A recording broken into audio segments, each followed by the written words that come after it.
Hey, have you heard? She's the new Divine Priestess. Whoa, but she's so young.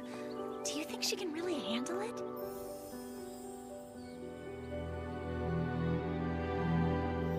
Remember, Kokomi, as the Divine Priestess, the whole of Watatsumi Island will be entrusted to you. Though you may not be suited for such a role, from today onward, you must strive to meet the hopes of the people. You're right. Governing is not my forte.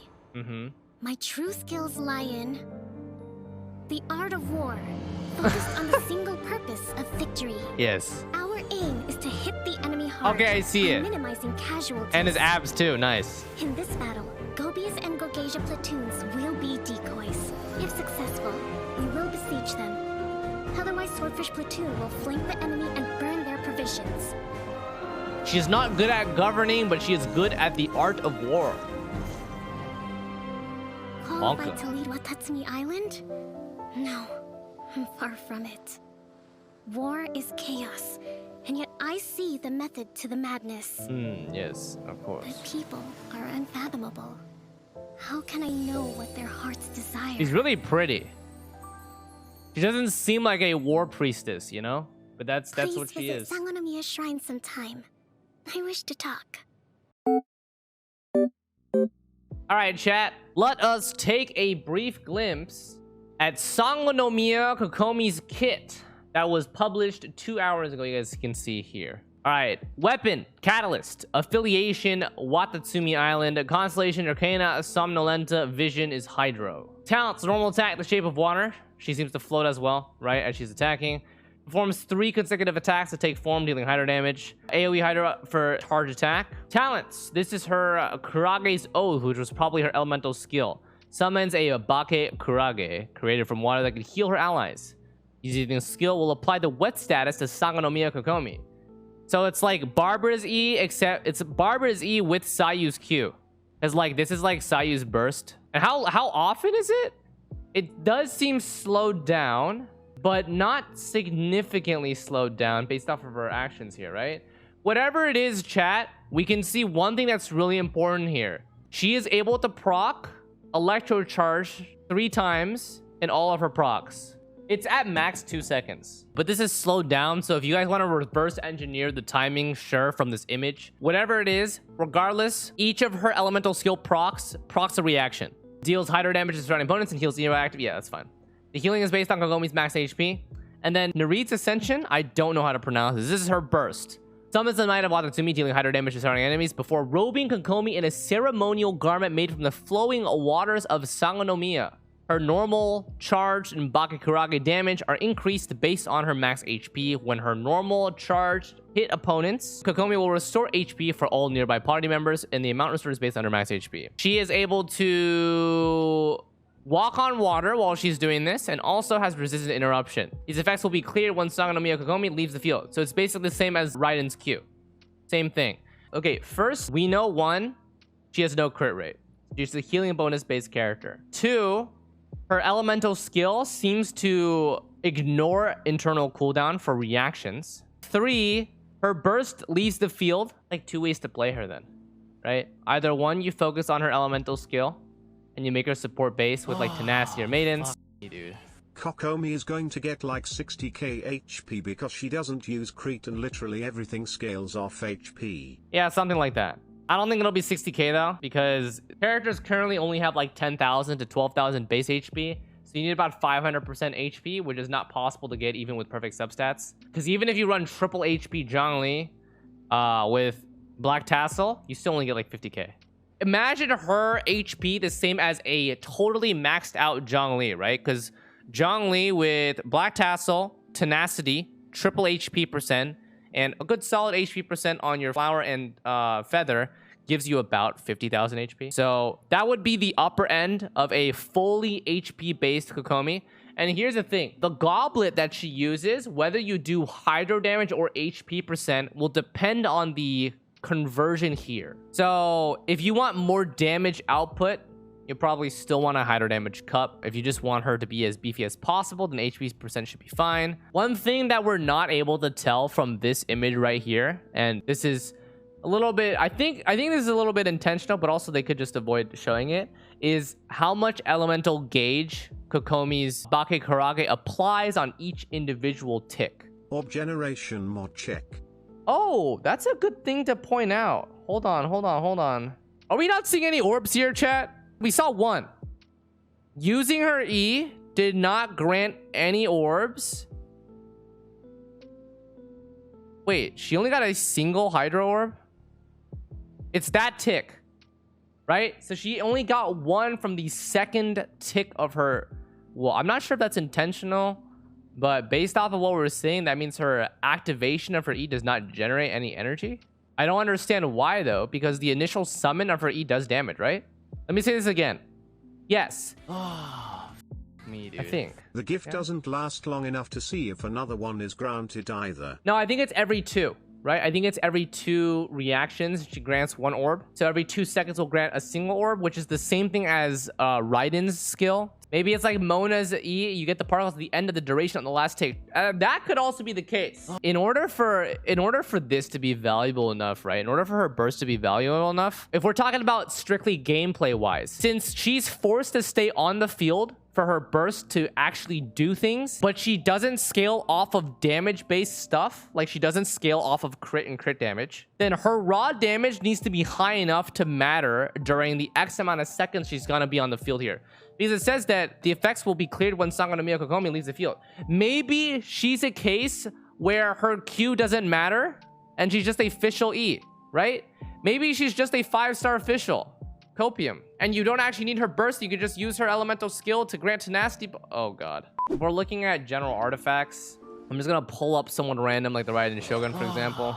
You would build her, I think, support-wise the same as you would build Zhongli currently, which is HP based, right? So for tenacity is viable set. If you want to go the healing bonus route, you can. You can run 4 healing bonus. I mean, 4 Maiden's Beloved, but really that's like pretty copium.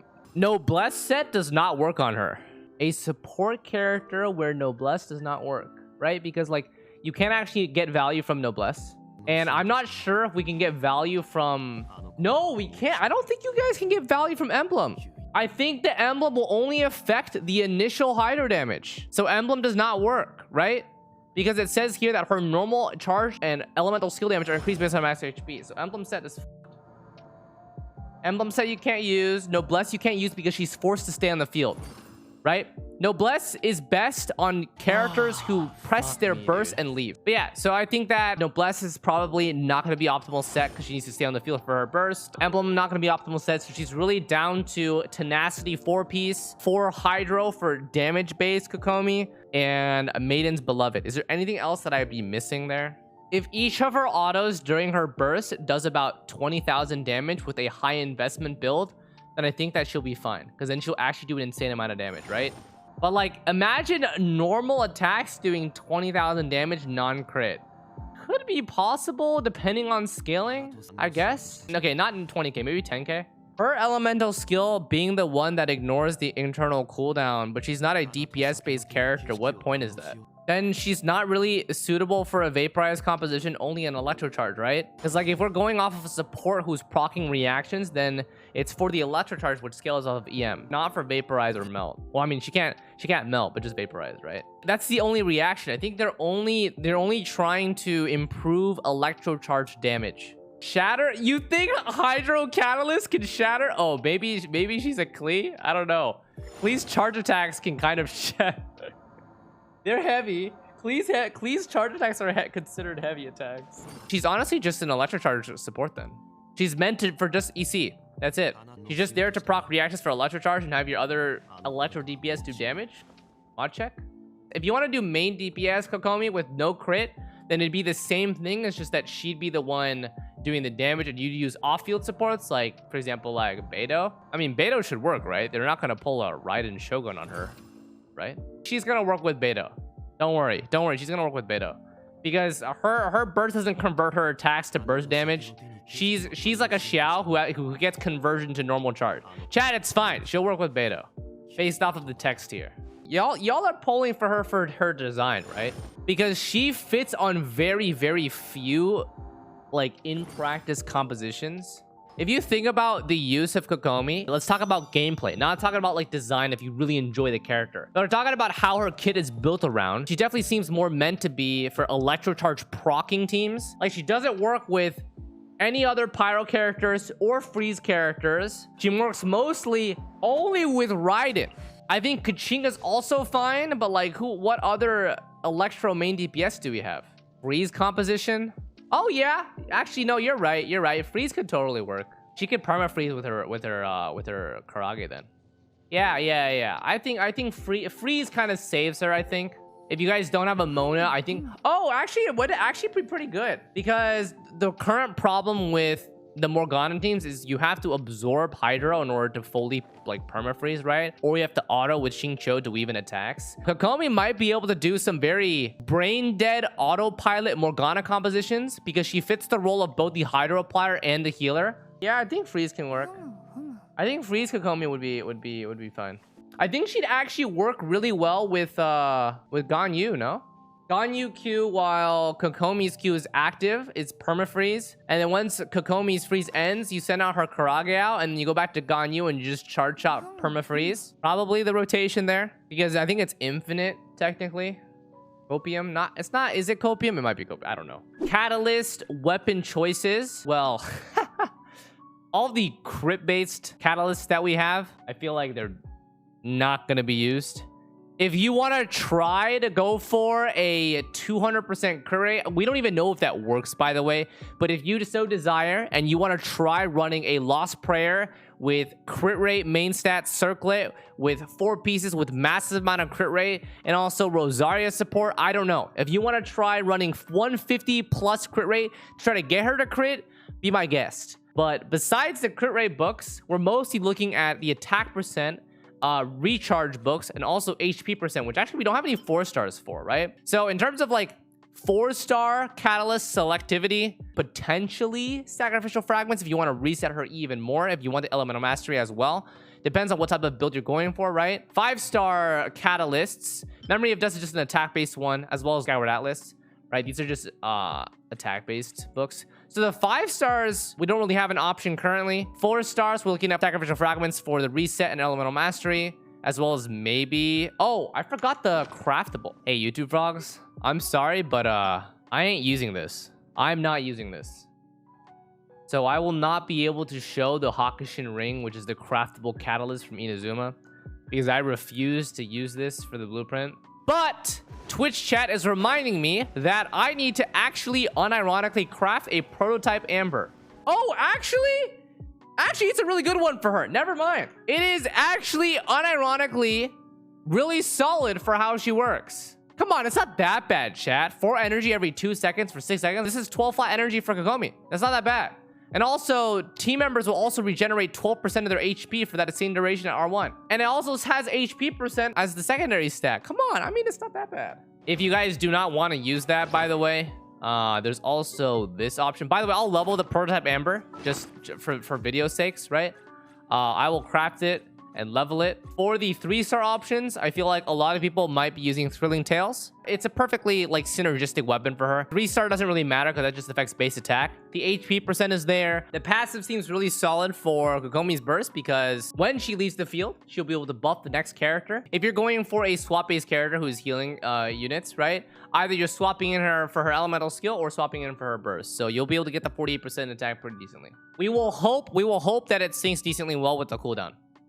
YouTube frogs, wrapping up a little bit on our first impressions based off of the information presented in this article, where we saw the normal attacks, the elemental skill, Karage's Oath, elemental burst, Dorit's Ascension, etc. 2 team comps that it seems like Kokomi would fit mostly on, and how I would see like building her. Electrocharge compositions, where she is the procker and the healer, as well as a freeze composition. For freeze composition, actually seems pretty solid. Depending on how long her jellyfish lasts for, freeze composition will be longer duration than most others that we have, like Xingqiu and Mona. We're mostly burst based that need to absorb into their like Anemo supports, right? So Kokomi can be a standalone for that, and also she ignores internal cooldown, which you guys can see here. So YouTube frogs, I hope that wraps up most of the stuff. Sorry, this video might be cut and pasted everywhere, but I hope you guys enjoyed my first impressions on her. We'll see what happens when she actually comes out. I will definitely be rolling at least one of her. I'll be making a guide on her and all of that stuff.